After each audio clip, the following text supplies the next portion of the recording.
안녕하세요. 저는 평범한 하루하루를 살아가고 있는 40대 중반의 여자입니다. 나이가 젊었을 때는 매일 새로운 일이 있었으면 좋겠다는 바람을 가지면서 살았던 것 같아요. 사랑을 찾을 때에도 남들보단 특별한 사랑을 해보기를 소망했었답니다. 매일 똑같은 쳇바퀴 굴러가듯이 사는 게 싫다고 느꼈던 적이 있었는데요. 제 인생에서 한 차례 큰 폭풍이 지나간 지금은 예전과 같은 평범한 일상으로 돌아오게 되어 감사한 마음으로 살고 있어요. 그 당시에는 너무 힘들었지만 이렇게 터놓고 이야기할 수 있게 되었다는 건 제 마음이 많이 여유로워져서인 것 같아요. 저의 이야기를 한번 들어봐 주시겠어요? 저는 40살이 될 때까지 자유롭게 살아왔어요. 어릴 때부터 꾸미는 데에 관심이 많아서 진로를 일찍 뷰티 쪽으로 생각하게 되었답니다. 그래서 대학 진학을 하지 않고 고등학교를 졸업하고 바로 뷰티 학원을 등록하게 되었죠. 그렇게 20대 초반에 네일숍을 시작해서 지금까지 해오고 있어요. 적성에 잘 맞아서 그런지 사업은 점점 번창했고 지금은 3개의 숍을 운영하고 있죠. 사람들 각자 자기에게 맞는 일을 해야 한다고 생각하기에 대학에 가지 않은 것을 후회하지는 않고 살아왔어요. 저는 어릴 때부터 제 생활비는 스스로 벌 수 있어서 자립도 일찍 하게 되었고 그 덕에 혼자 여행도 많이 다니고 하고 싶은 일은 해보고 살아올 수 있었거든요. 연애도 꾸준히 해왔지만 40대에 딱 들어서자 거짓말처럼 남자를 만날 기회가 없어지더라고요. 친구들은 이미 아이 키우고 있고 주변에 괜찮은 남자는 찾을 수 없으니까 조급한 마음이 들기 시작했어요. 결혼을 하고 싶다는 생각이 그리 많지는 않았는데 주변에서도 슬슬 걱정을 하기 시작해서 결혼 정보 업체에 가입을 하게 되었죠. 몇 번 주선해주는 분들을 만나봤지만 제 마음에 들지는 않더라고요. 이럴 바엔 살던 대로 혼자 편하게 살자는 생각이 점점 커져갔고 마지막이란 생각으로 소개팅을 나가게 되었죠. 거기에서 지금의 남편을 만났답니다. 저보다 한 살이 많았는데 풍기는 분위기가 학구적이라 그런지 나이보다 어려 보이더라고요. 술도 별로 좋아하지 않고 담배도 하지 않는 점이 가장 마음에 들었네요. 중소기업에 다니고 있다는데 연봉은 나이에 비해 솔직히 많이 모자랐지만 제가 사업을 하니까 금전 문제는 저에게 크게 중요하지 않았어요. 어리숙한 모습이었지만 우리나라에서 가장 명문대인 S대를 나왔더라고요. 자신과 반대인 사람이 끌리는 법이라고 제가 공부 쪽엔 재능이 없어서 남편에게 호감이 크게 느껴지기 시작했답니다. 그 후로 제가 더 적극적으로 나서서 데이트를 시작하게 되었어요. 제가 가만히 있으면 남편은 연락도 안 하고 아무것도 안 할 것 같더라고요. 그렇게 6개월의 짧은 연애를 했고 서로 나이도 있으니 결혼까지 빠르게 이어지게 되었답니다. 시댁은 그럭저럭 여유가 있는 평범한 집안이었는데 살고 있는 아파트가 자가라는 것만 알고 사실 자세한 건 알지 못했어요. 남편이 말수가 진짜 적어서 물어봐도 대답도 시원하게 안 해줬고요. 시부는 회사를 다니다 이미 오래전에 퇴직하고 노인대학에서 강의를 종종 하신다는데 남편과 같은 명문대를 나왔더라고요.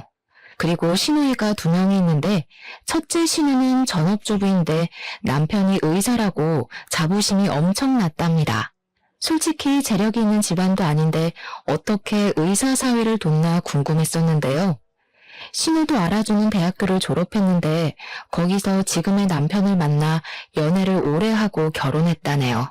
신우가 첫째 신우 자랑이 대단해서 신우가 한번 집에 오면 공주 행차하는 것처럼 대접을 하더라고요. 첫째 신우 온다는 날에는 밥상에 소갈비찜은 기본이고 메뉴가 달라졌답니다. 둘째 신우는 2년째 미국의 유명 대학에서 박사과정 밟고 있어서 결혼식에도 오지 않았어요. 왔다 갔다 하는 비용이 더 든다고 하더니 제가 항공권 사준다니까 바로 불이나게 오라고 전화하더라고요. 근데 둘째 신우가 시험이 코앞이라 못 온다고 수학이 너머로 어찌나 짜증을 내던지 제가 다 민망하더라고요. 자식들 모두 명문대를 나왔다는 게 신우에게는 인생의 최고 업적이자 자랑인 듯 보이더라고요. 시댁 갈 때마다 저한테 자랑을 얼마나 하는지 레퍼토리를 외울 지경이었답니다. 너 남편이 어렸을 때부터 영재 소리를 들었다. 고등학교 때는 주변 엄마들이 어떻게 공부시키는데 맨날 1등이냐고 물어봐서 밖에 나가는 게 힘들었어. 아유, 엄마들마다 돌아가면서 과일 사다 주고 케이크 사다 주고 얼마나 귀찮았는지. 셋 다 좋은 대학 나온 건 부모님 머리를 물려받아서 그런가 봐요. 아버님도 좋은 대학 나오시고 어머님도 같은 대학 나오셨어요? 넌 뭘 그렇게 꼬치꼬치 하려고 그러니? 근데 너는 내가 이런 얘기해도 아무렇지도 않니? 애가 자존심도 없나? 요즘 세상에 고졸이 뭐니? 내가 남사스러워서 어디 말도 못한다. 너 학창시절에 뭐 날라리 그런 거였니? 우리 아들이 공부만 하다 보니까 참한 여자 보는 눈이 부족했지. 갑자기 시모가 제 학력을 갖고 저런 말을 하니 벙찌더라고요. 이런 말을 들은 게 결혼한 지 2주도 안 지났을 때였답니다. 그리고 그때부터 당연하다는 듯이 제 학력을 가지고 깎아내리기 시작하더라고요. 시모는 전화나 메시지를 자주 보내는 편이었어요. 저는 일하느라 정신이 없는데 전화 한 번 안 받으면 난리가 나서 점점 스트레스가 되더라고요. 시댁으로 오라는 소리는 어찌나 자주 하는지, 특히 첫째 신우가 집에 오는 날이면 저와 남편도 무조건 가야 했어요. 제가 일이 있거나 약속이 있어도 무조건 신우 스케줄에 맞춰야 하는 거였죠. 우리 남편이 실력이 좋아서 예약이 너무 밀리는 거야. 이럴 거면 그냥 개원해서 크게 하는 게 맞는 것 같지? 친구들도 자꾸 우리 남편 병원 예약 좀 해달라고 하고 피곤해 죽겠어. 다 네가 잘난 덕에 피곤한 건데 어쩌겠어. 우리 딸은 얼굴도 이뻐 공부도 잘해. 남편감도 대단한 의사로 데려오고 어디 빠지는 데가 없어. 세은이도 있는데 민망하게 왜 그래? 어릴 때 공부해야 될 때는 공부를 해야 되고 결혼할 땐 결혼을 해야 되고 사람은 때를 잘 맞춰 사는 게 좋은 것 같아. 세연이는 좀 타이밍이 안 맞았네요. 공부는 너무 빨리 놓고 결혼은 너무 늦게 했네. 그래서 우리 오빠를 만났나? 아가씨, 요즘 들어 볼 때마다 학력 얘기하는데 좀 불편하네요. 나 공부 못하지 않았어요. 하고 싶은 일이 있어서 빨리 시작한 거지 대학 못 간 게 아니에요. 말 좀 가려서 해요. 어머, 언니 대학 못 간 거 콤플렉스 있어요? 꼭 그런 사람들이 못 간 게 아니라 안 갔다고 하더라고.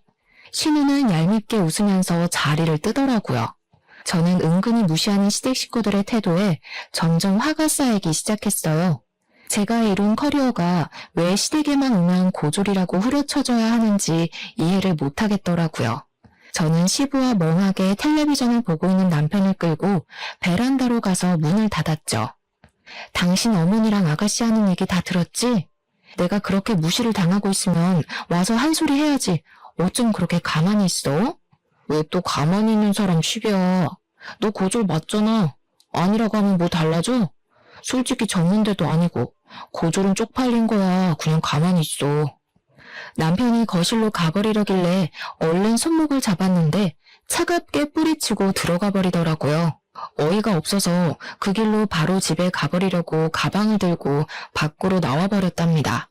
남편은 저를 휙 보고는 무시하고 따라오지도 않더라고요. 저는 서러움에 눈물이 나려는 걸 꾹 참고 아파트 현관을 나왔죠.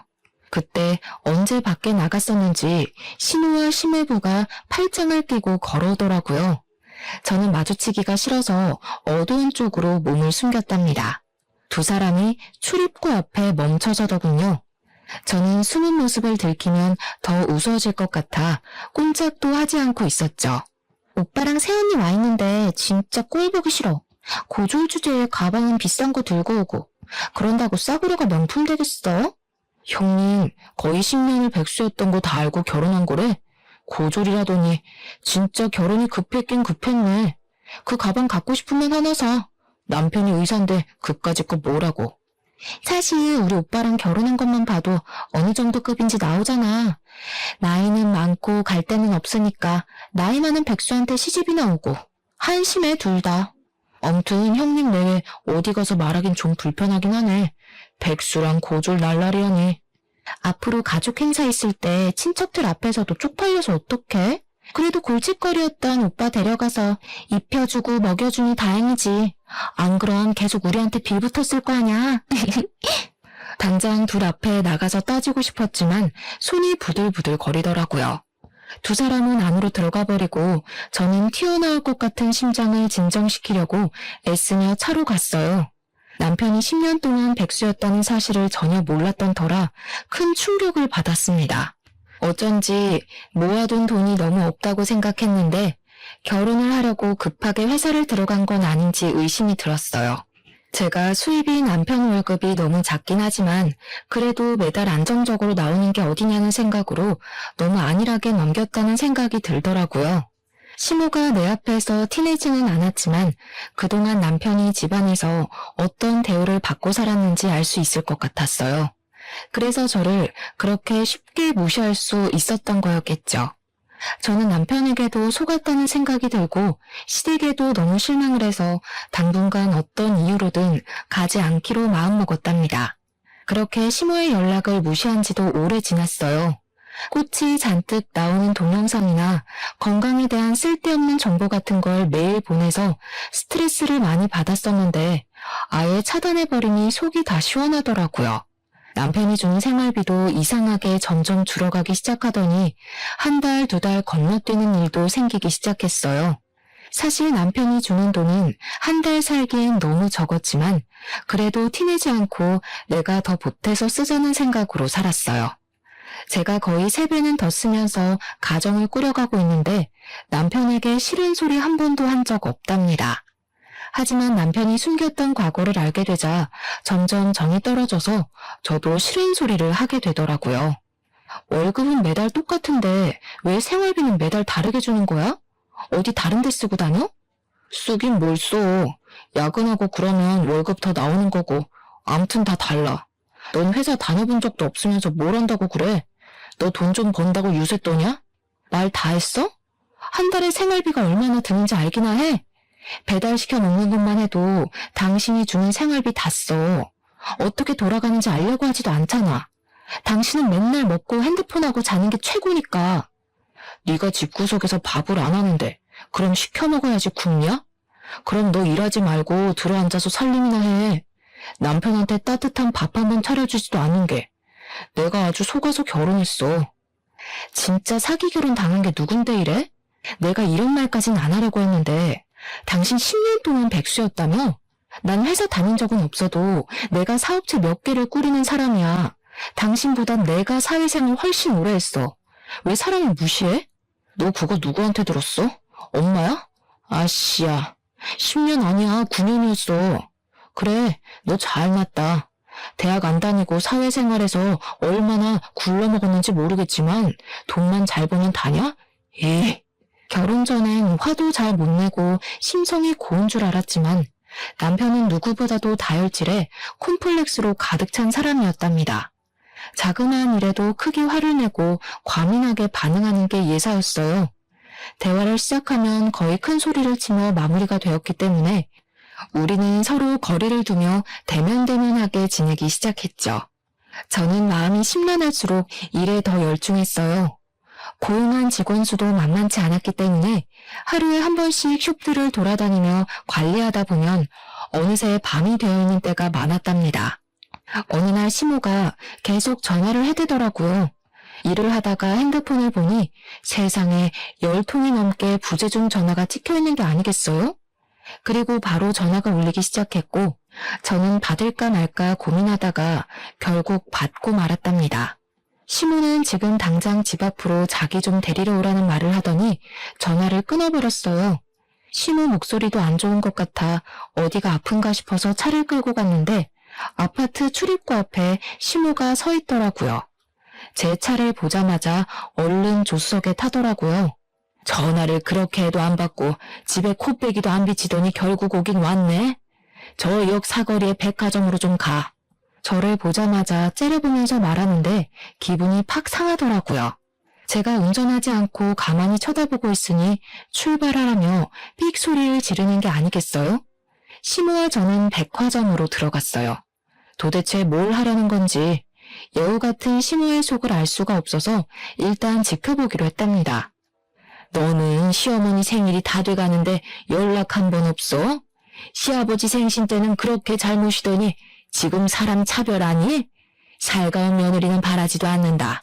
적어도 최소한의 도리는 해야 할 거 아니야. 어머니, 그럼 지금 일하는 사람 빨리 오라고 한 게 생일 선물 받아내려고 이러신 거예요? 그리고 저 어머니한테 아직 안 풀렸어요. 그렇게 저 무시하시면서 제 돈을 쓰고 싶으세요? 얘가 말하는 꼬락서니 좀 봐. 아직 안 풀려? 니까짓 게 뭔데? 내가 너 고졸이라고 그거 한마디 했다고 지금 시어머니한테 이렇게 무렴치하게 대하는 거니? 네가 이럴수록 사람들이 너 무식하다고 흉보는 거야. 알았니? 어머니, 저한테 무식하다고 그런 말 좀 그만하세요. 그러는 어머님은 대학 나오셨어요? 고등학교는 나오셨어요? 야, 너 사람 많은 데서 자꾸 큰 소리 나게 할래? 나는 자식 3명을 다 명문대 보낸 사람이야. 네가 자식 낳아서 S대 한번 보내봐. 그럼 내가 너 인정해 줄게. 잔말 말고 따라와. 시모는 있는 힘을 다해 저를 째려보고는 앞장서서 걸어갔습니다. 머리끝까지 화가 차올랐지만 일단 시모가 뭘 하려는 건지 따라가 보았어요. 시모가 들어간 곳은 명품 매장이었죠. 너 지금 메고 있는 그 가방 여기 거 맞지? 그거랑 똑같은 거 색깔만 좀 다른 걸로 나 하나 사다오. 이건 어머니가 들기엔 너무 디자인이 튀어요. 그리고 이게 얼만지 아세요? 지금 생신 선물로 이거 사달라는 거예요? 너 시아버지 생신 때는 그 비싼 식당에서 밥도 척척 사고 선물도 비싼 걸로 가져오더니 나한테 쓰는 건 아깝다 이거야? 너 돈 잘 번다며? 네일숍이 3개라며? 학벌이 안 되면 돈으로 잘난 척 좀 해보라고. 아버님 생신 때 식당은 신우가 마음대로 예약한 거였고요. 그때도 신우가 오빠한테 하도 쏘라고 그래서 그냥 제가 낸 거였어요. 아무튼 결혼하고 처음 만난 시어머니 생신인데 이깟 가방 하나 사주면 어때서 왜 이렇게 말이 많아? 네가 내 마음에 안 드는 거 사올까봐 내가 미리 생각해서 데려온 거니까 잔말 말고 계산해. 여기요. 이 가방 다른 색깔은 없어요? 그 조용한 명품 매장에서 시모가 큰 소리를 치니까 사람들이 다 쳐다보더라고요. 그냥 나가버리면 시모가 더 난리를 피울 것 같아서 결국 계산하고 나왔답니다. 쇼핑백을 메고 의기양양하게 걷는 시모 뒤에서 터벅터벅 걸어가는데 앞서가던 시모가 아는 사람을 만난 듯 인사하더라고요. 어머, 백화점엔 웬일이야? 이런 데 잘 안 오잖아. 어머, 여기서 뭐 산 거야? 이거 명품 아니야? 요즘엔 자주 오지. 우리 며느리가 내 생일이라고 가방을 사주네. 이런 거 필요 없다니까 굳이 끌고 와서는. 세상에, 첫째 아들이 드디어 효도를 제대로 하네. 옆에 며느리야? 아이고, 나이 많다고 걱정을 하더니 나이보다 젊어 보이네. S대 나와서 화장품 회사 한다더니 그래서 그런가 관리를 잘했나 보다. 지인이 저를 위아래로 훑어보며 떠들자 당황한 신우가 서둘러 지인과 헤어지고 걸음을 빨리 걷더라고요. 저는 기가 차서 신우 옆으로 바짝 따라붙었어요. 제가 S대 나왔다고 거짓말 하셨어요? 화장품 회사는 또 뭐예요? 혹시 친척들한테도 다 그렇게 말씀하셨어요? 시끄러. 우리 가족이 다 명문대 출신인데 고졸이라고 온 동네방네 떠들면 좋겠어? 너는 창피한 줄도 모르는 걸 보니까 이래서 얼마나 배우는 게 중요한지 몰라. 수준 떨어지게 쏴붙이지 말고 비켜. 시모는 오히려 저를 팍 밀치고 나가서 택시를 타고 가버리더라고요. 저도 살까 말까 고민하다가 어렵게 산 가방이었는데 이렇게 한순간에 시모한테 당했다는 기분이 드니 정말 짜증이 솟구쳤어요. 저를 며느리가 아니라 물주로 생각하고 있는 게 분명했으니까 말이죠.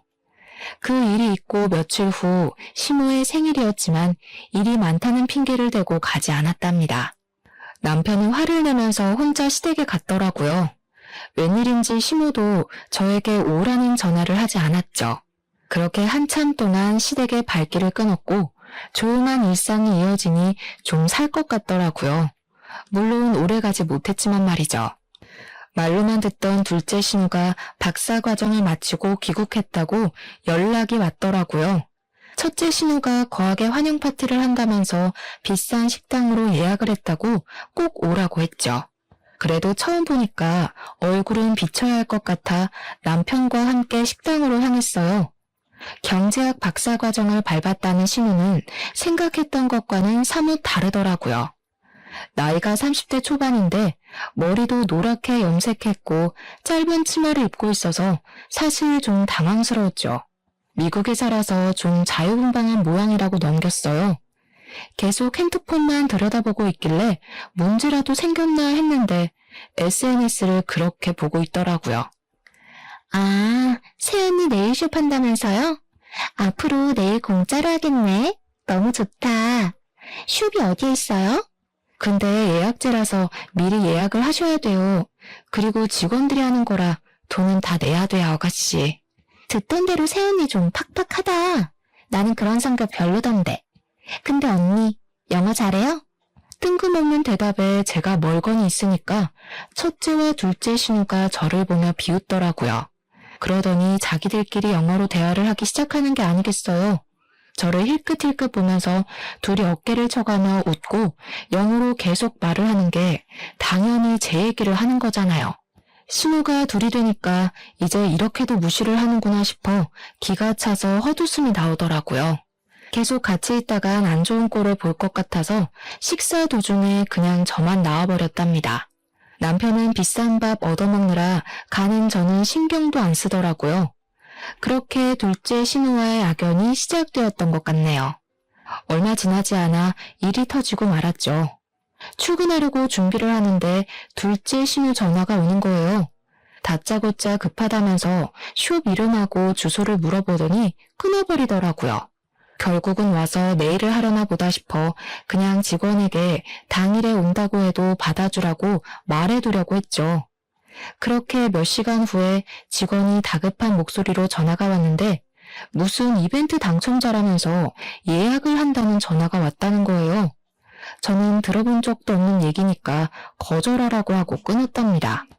무슨 영문인지 알 수가 없어서 어디서 계약했던 내용이 있었나 확인해 보려는데 신우가 또 전화가 왔더라고요. 언니, 예약 거절했다는 게 진짜예요? 지금 당첨자가 나한테 메시지 보내고 난리 났다고요. 아가씨 알아듣게 좀 말해요. 무슨 당첨자요? 그런 이벤트 했다는 게 아가씨가 벌인 일이에요? 일을 벌였다니 언니 말 너무 기분 나쁘게 하네요. 다 언니 잘 되라고 내가 이벤트 해준 건데 고맙다고 덥석 해줄 일이지 머리가 잘 안 돌아가나 봐요? 사실 내가 SNS 하는데 팔로워가 좀 돼요. 그래서 언니 숍 홍보 좀 해주려고 내일 무료 이벤트 열어서 5명 뽑았으니까 전화 받으면 친절하게 응대 좀 해요. 이게 도대체 무슨 경우예요? 나한테 먼저 말을 하고 하던가. 말을 해도 당연히 거절했을 일인데 다짜고짜 일을 벌이면 어떡해요? 아가씨가 우리 숍 와봤어요? 무슨 콧구멍만 만든 줄 알아요? 우리 숍 유명해서 항상 예약 꽉 차요. 이번 달도 예약 끝나서 더는 받지도 못하니까 당장 이벤트인지 뭔지 취소해요. 저는 화가 머리끝까지 나서 거칠게 전화를 끊어버렸어요. 내 학력을 가지고 무시를 하는 건 참을 수 있지만 제가 일궈놓은 사업까지 우습게 알고 자기들이 숟가락 얹어도 된다고 생각하는 게 정말 괘씸하더라고요. 그새 전화를 했더니 불이 나게 신우에게 전화가 와서 저도 한껏 따질 요령으로 받았답니다. 받자마자 당장 집으로 오라며 안 오면 네 잘난 네일숍 가서 다 엎어버리겠다고 소리를 고래고래 지르더라고요. 시댁에 들어가니 둘째 신우가 훌쩍대며 울고 있고 신우는 씩씩거리며 다짜고짜 휴지 케이스를 저한테 던지는 거예요. 야, 니까짓 게 뭔데 우리 딸한테 큰 소리를 쳐? 그깟 네일 얼마나 한다고 우리 딸한테 면박을 줘? 그깟 네일숍 와서 관리 받아본 적이나 있으세요? 한 명당 10만 원은 잡아야 돼요. 그럼 그깟 돈 어머니가 아가씨를 위해서 좀 내주세요. 50만 원밖에 안 하네요. 이게 점점 말 대답을 따박따박하고 너 때문에 얘가 엄청 곤란해졌다는데 어떻게 할 거야? 당장 이벤트인지 뭔지 해주겠다고 싹싹 빌어. 빌어야 될 건 아가씨인데 제가 정신 나갔다고 빌어요? 저야말로 업무 방해죄로 고소하고 싶은 거 참고 있으니까 더는 저 자극하지 마세요. 고작 그 말 하려고 바쁜 사람 오라고 하신 거예요? 그때 둘째 신우가 들고 있던 물컵을 제 얼굴에 착 쏟더라고요. 저는 너무 갑작스러워서 눈을 동그랗게 뜨고 신우를 쳐다봤죠. 보자 하니까 우리 엄마한테 무슨 말버릇이야? 이 무식한 게. 언니가 말하는 게 다 맞았네. 나이만 먹은 게 머리는 텅텅 비고 싹수는 더럽게 없다더니. 저는 너무 화가 나서 신우 머리채를 확 잡아버렸어요. 신우가 힘없이 제 쪽으로 휙 딸려오더라고요. 저도 소리를 지르며 신우 머리를 뒤로 확 제껴버렸답니다. 그걸 본 신우가 냄비에 차가운 물을 받아와서는 저한테 뿌리는 게 아니겠어요. 저는 머리부터 블라우스까지 흠뻑 젖어버렸답니다. 이게 진짜 돌았나? 우리 박살 딸 머리를 잡아? 이 무식한 년아, 맛 좀 봐라. 신우가 축축한 제 머리채를 세게 움켜잡고 흔들기 시작했어요. 저는 너무 아파서 비명을 질렀죠. 그때 문을 열고 들어온 남편이 자기 엄마를 크게 부르더라고요. 제가 단판을 지으려고 시댁에 오기 전에 남편에게 전화해서 오라고 했거든요. 신우가 주춤하는 사이 저는 신우를 확 밀어버리고 비틀거리며 시댁을 나왔답니다. 남편은 저를 따라 나오지도 않고 심지어 밤 늦게 제가 잘 때쯤 몰래 들어오더라고요. 그렇게 남편에 대한 실망감은 더욱 쌓여만 갔는데 완전히 신뢰를 잃을 만한 일이 터졌답니다. 남편은 저녁 일찍 퇴근하기에 저보다 먼저 집에 들어와서 우편함은 남편 담당이었어요. 하루는 제가 오후에 집에 갈 일이 생겨서 들어가는데 우편함에 편지가 있더라고요. 확인해보니 카드 회사들과 대부업체에서 날아온 독촉장이었어요. 저는 남편 빚이 거의 5천이 되는 걸 알고 기함을 했어요. 스케줄을 취소하고 남편이 올 때까지 기다렸죠. 저녁 5시가 되자 남편이 들어오더라고요. 양복이 아니라 편안한 트레이닝복을 입은 남편이 저를 보더니 소스라치게 놀라는 게 아니겠어요. 저는 말없이 테이블 위에 놓인 편지들을 손으로 가리켰어요. 편지를 본 남편이 갑자기 빽 소리를 지르더라고요. 아 진짜 그래서 어쩌라고. 네가 갚아주기라도 할 거야? 너 지금부터 한마디만 더 해. 그럼 네가 갚는다는 걸로 알 테니까. 아님 신경 꺼. 정신 나갔어? 정신병이야? 잘못한 게 누군데 왜 당신이 화를 내고 난리야. 이거 다 뭐야? 결혼하기 전부터 빚진 거야? 그래. 너랑 데이트할 때 너 사 처먹이느라 빚졌다. 네 수준에 김밥 한 줄이나 사 먹으면 될걸 뭘 맨날 그렇게 비싼 걸 처먹겠다고. 어차피 다 네가 쓴 돈이네. 이참에 네가 갚으면 되겠네. 말 그따위로 할래? 이제 아예 본 모습 까보이겠다 이거야? 당신 그 옷은 뭐야? 회사 갔다 온 거 맞아? 야, 너 사회생활 20년이라며. 그런데도 눈치 못 챘어? 나 너랑 결혼하고 바로 회사 잘렸어. 그래서 그 잘난 생활비 대려고 카드 서비스까지 받은 거야. 다 네 탓이네, 그러고 보니까. 뭐? 맨날 네 탓이라고 하면 다 해결되니? 이 거지 같은 인간아. 네가 능력 없는 건 알았지만 이렇게 바닥인 줄은 몰랐다. 야, S대 나는 뭘 하니? 평생 밥벌이도 못하고 사는데. 이 무식한 게 감히 어디서 S대를 입에 올려. 대학 문턱도 못 가본 년이? 남편은 저에게 와락 달려들었고 저는 숨을 쉬기 힘들었어요. 저는 살기 위해 본능적으로 남편 손을 마구 긁었고 있는 힘을 다해 남편을 밀어내고 집을 뛰쳐나왔답니다. 남편과 사이가 좋았다고 해도 신우의 막말과 시댁 식구의 무시 때문에 헤어질 이유가 충분한데 남편까지 바닥이었으니 더는 견딜 수가 없었어요. 이때가 남편과 헤어지기로 결심을 하게 된 순간이었어요.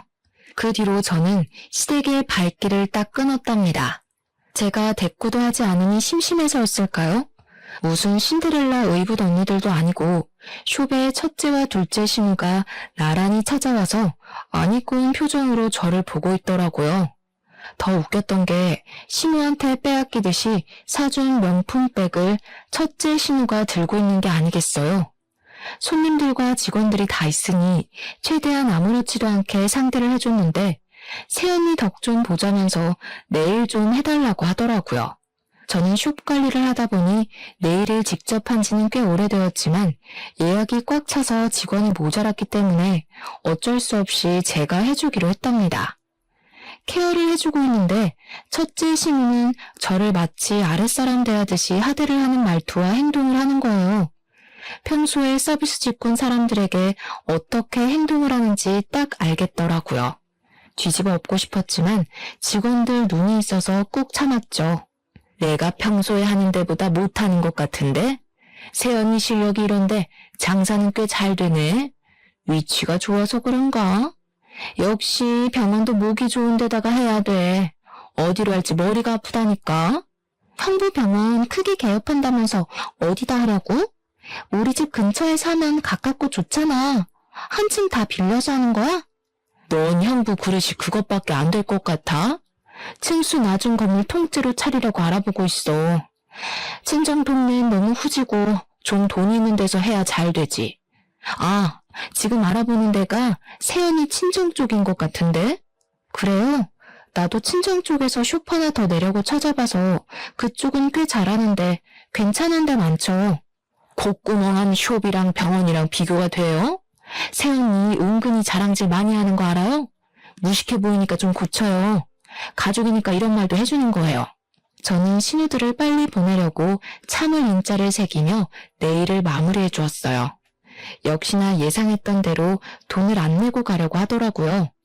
큰 병원 한다는 사모님이 숍 규모 보면 몰라요. 내가 주먹구구식으로 장사하는 데 아니고 세금이며 월급이며 제대로 내고 하는 거예요. 난 친정엄마가 와도 돈 받으니까 돈 내고 가요. 내일도 거지같이 해줬으면서 그 돈을 다 받아먹으려고요? 돈 어지간히 밝혀 진짜. 이래서 수준 맞는 사람끼리 어울려야 되는 건데 가족이라고. 아, 이깟 돈 내면 그만인데 세연이 태도가 너무 재수없어서 절대로 돈 못 주겠네. 꼬우면 경찰 부르던가. 첫째 신우가 카운터에 놓여있는 명함이며 물건들을 바닥으로 던지기 시작하는데 정말 미치겠더라고요. 손님들이 놀라서 웅성대니까 매니저가 저에게 급히 달려왔답니다. 저는 결국 돈 받는 걸 포기하고 신우들을 출입문 쪽으로 끌고 나갔어요. 야, 이 거지 같은 것들아. 그게 어느 수준인 거 잘 알겠으니까 가라 가. 다신 여기 얼씬도 하지 마. 제가 일하는 곳에서까지 봉변을 당하니까 직원들 볼 낯도 없고 수치심이 들더라고요. 어떻게든 시댁과 연을 끊어버려야겠다고 다짐을 했죠. 그러던 어느 날 남편이 첫째 신우병원이 개업한다면서 시모가 개업식에 오라고 연락을 했다더라고요. 제가 당연히 같이 가겠다고 했더니 남편이 놀라는 눈치였어요. 그러거나 말거나 저는 멋들어지게 차려입고 개업식에 찾아갔답니다. 병원 앞에 가니 첫째 신우가 명품으로 도배를 하고 상귀된 표정으로 손님들에게 인사하고 있더라고요. 옆에는 시모와 둘째 신우도 마치 자기 병원인 양 콧대가 하늘을 하고 있었죠. 저는 남편을 돌아보며 서류 봉투 하나를 건넸답니다. 남편은 서류를 확인하더니 황당한 표정을 짓더라고요. 뭔 그런 얼굴로 봐? 그럼 내가 계속 너한테 호구당하면서 살 줄 알았니? 거기 도장 찍어. 조용히 합의 이혼하는 게 서로 편할 거야. 갑자기 왜 이혼을 해? 내가 바람을 피우냐 도박을 했냐? 그깟 싸움 몇 번 했다고 이혼하면 세상 사람들 다 이혼했겠다. 학교라고 치면 난 일방적으로 너네 가족한테 학교폭력 그 이상을 당했어. 네가 나한테 한 거는 사기 결혼이고 그래도 이혼 안 하고 내 돈으로 식충이처럼 살고 싶으면 앞으로 무슨 일이 일어나나 잘 봐. 도장 찍게 될 테니까. 저는 차갑게 말하고 시모와 신우 쪽으로 걸어갔어요. 제 모습을 발견하고는 눈이 찢어져라 째려보고 있더라고요. 저는 첫째 신우와 남편에게 가서 영어로 말을 걸었어요. 제 유창한 영어 발음에 두 신우 입이 떡 벌어지더라고요. 사실 저는 어렸을 때부터 미국으로 여행도 자주 가고 어학연수도 받으며 머문 적도 있었어요. 여러 나라로 여행도 많이 다니면서 영어가 필수라는 걸 잘 알았기 때문에 꾸준히 공부했거든요. 거기다 네일숍 지점을 해외에도 내려고 준비하고 있었기에 현지 매니저와 영어로 통화하는 건 기본이었죠. 놀라서 저를 보고 있던 심해부가 갑자기 어떤 남자를 향해 황급히 달려가더라고요. 남자가 제 쪽으로 성큼성큼 걸어오자 심해부도 뒤를 졸졸 쫓아왔죠. 시모가 얼굴을 확인하더니 화들짝 놀라며 인사를 했어요. 바로 제 친정 아버지였거든요. 입이 떡 벌어진 심해부와 첫째 신우가 동시에 저를 바라보더라고요. 친정아버지가 개원한 병원의 건물주였기 때문이죠. 처음에 결혼할 때 친정아버지가 작게 사업하시다가 은퇴하셨다는 이야기만 했고 건물을 갖고 있다는 사실은 당연히 꺼내지 않았어요. 그 사실을 알게 되면 시댁이 무슨 요구를 할까 알 수 없어서 숨겼는데 정말 천만다행이었죠. 우리 아이가 이혼을 한다고 하는데 그렇게 되면 서로 부딪히는 게 껄끄럽지 않겠소? 그래서 계약을 없던 일로 하자고 말하려고 왔소. 아니, 사돈, 이혼이라니 그게 무슨 말인가요? 그런 얘긴 들어보지도 못했는데.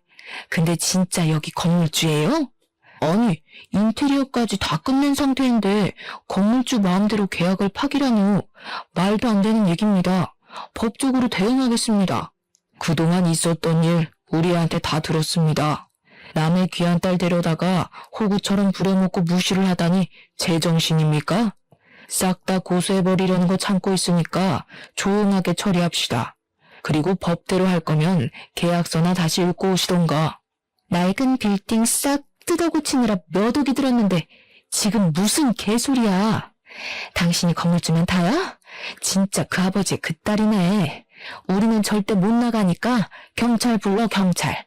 저는 한심한 눈으로 제정신이 아닌 것 같은 신우를 바라보았죠. 저는 신우가 친정 근처에 빌딩을 찾고 있다는 말을 들었을 때 살짝 친정아버지 건물 얘기를 흘렸답니다. 그리고는 바로 아버지에게 찾아가서 그동안 있었던 일을 다 이야기하고 이혼하도록 도와달라고 말씀드렸죠. 평소에 냉정한 성격인 아버지가 가만히 안 두겠다며 불가치화를 내시더라고요. 아니나 다를까 심해부가 건물을 빌리고 싶다는 부동산의 연락을 받았고 아버지는 갑인 건물주가 원할 때는 언제든지 계약 파기가 가능하다는 내용을 교묘하게 계약서에 적어두셨답니다. 그리고 시세보다 훨씬 싸게 월세를 제시하니 심해부는 제대로 확인도 하지 않고 바로 계약을 해버린 것이죠. 계약서를 확인해본 심해부의 두 손이 덜덜 떨리자 일이 심각하게 돌아가는 걸 눈치챈 첫째 심우가 심우를 뒤에서 쿡쿡 찌르더라고요.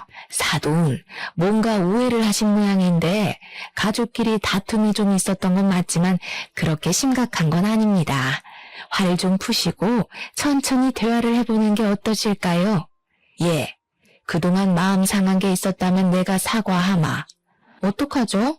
마음이 좀 상한 게 아니라 이혼 안 하면 제가 죽을 것 같은데요. 당신 그 잘난 백수 아들 돌려드릴 테니까 잘 끼고 살아보세요.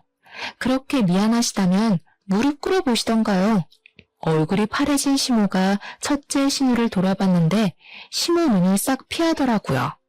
고개를 푹 숙인 심우가 덜덜 떨며 무릎을 꿇었답니다. 심우가 울먹이며 제 바지가랑이를 잡더라고요. 이제 됐니? 내가 이렇게 사과하마. 화 좀 풀어라. 가족끼리 서로 도와야지 이런 법이 어디 있니? 앞으론 내가 너 상점 모시듯 하마. 이거 놓으세요. 진심으로 우러나와서 저한테 미안하다고 하시는 거 아니잖아요. 잘난 따님이 이렇게 된 건 다 어머님이 뿌린 씨 거둔 거니까 제 탓은 마시고요. 야, 이게 진짜 정신 나갔나? 네가 뭔데 우리 집을 풍비박 쌌네. 너 오늘 내가 가만 안 둬? 저는 둘째 신우 손에 들려있던 테이크아웃 컵을 뺏어서 신우와 둘째 신우 얼굴에 순식간에 뿌려버렸어요. 끈적한 포도주스가 두 사람 얼굴에 범벅이 되었죠. 지켜보던 남편 사색이 되어 풀썩 주저앉더라고요. 어머니는 모르시겠지만 제가 꽤 성공한 사업가거든요. 그래서 계산이 정확해서 빚지고는 못 살아요. 저번에 받은 거 돌려드린 거예요. 이해하시죠? 그러고는 조용히 핸드폰을 열어 녹음한 내용을 재생했고 영어 대화가 흘러나왔어요. 영어를 알아들은 둘째 신우가 제 핸드폰을 뺏으려고 달려들더라고요. 저는 재빨리 옆으로 피했고 신우는 땅바닥으로 고꾸라졌답니다. 어머니도 영어 못 알아들으시니까 무슨 내용인지 모르시겠죠? 제가 둘째 아가씨 다니던 학교랑 주고받은 메일도 있으니까 편지로 보내드릴게요. 못 믿으시겠다면 공증까지 해서 보내드릴게요. 하고 다니는 꼬락서니가 영 수상해서 그 박사과정 했다던 미국 학교로 전화를 해봤거든요, 제가. 근데 아가씨 이름이 없다네요.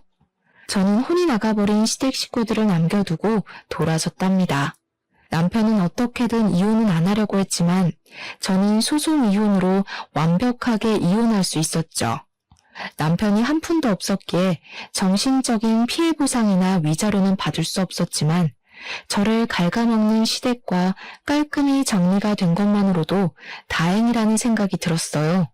소송 과정에서 알게 되었는데 병원을 무리하게 개원하느라 막대한 빚을 졌던 첫째 신우는 살던 아파트까지 처분해야만 했고 첫째 신우한테 돈을 빌려줬던 시댁도 빚더미에 올라앉았다고 하더라고요.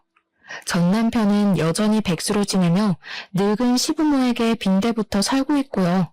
둘째 신우는 미국에서 대학 합격했다고 거짓말하고 유학비 받아 흥청망청 유흥을 즐기며 살았던 게 들통나서 집에서 쫓겨나서 지금도 행방을 모른다고 하네요. 저는 여전히 숍을 운영하면서 바쁘게 살고 있고 가끔 혼자 여행을 다니며 재충전하는 것을 낙오로 여기고 있답니다. 결혼을 하고 그 사람의 가족을 받아들이는 건 정말 중요한 일이고 인생이 바뀔 수도 있는 사건인데요. 저는 남들이 정해놓은 기준에 맞춰 살아가려고 너무 성급한 선택을 했던 것 같아요. 폭풍 같던 시간을 지나온 자신을 더 소중히 여기고 이제는 저만의 박자에 맞추어 여유 있게 살아가 보려 한답니다.